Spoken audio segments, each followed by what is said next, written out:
This is October 12th. There's a pile of leaves right outside my front door on the driveway.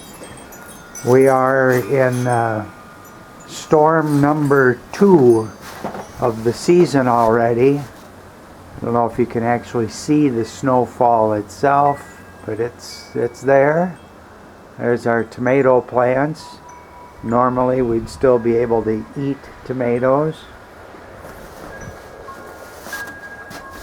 Here's my garden tiller.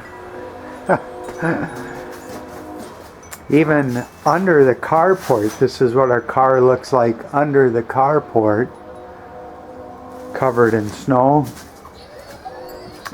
You can see the Snowdrift here.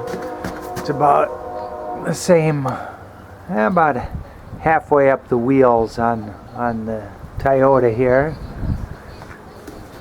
Leaves on the tree yet.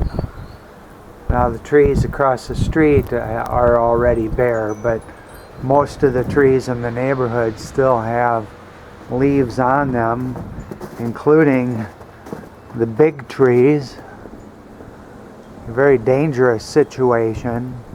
Here's snow coming off the top of the carport. See how it's piled up there? So, round 2, second blizzard of the year, and it's only October 12th. Very unusual.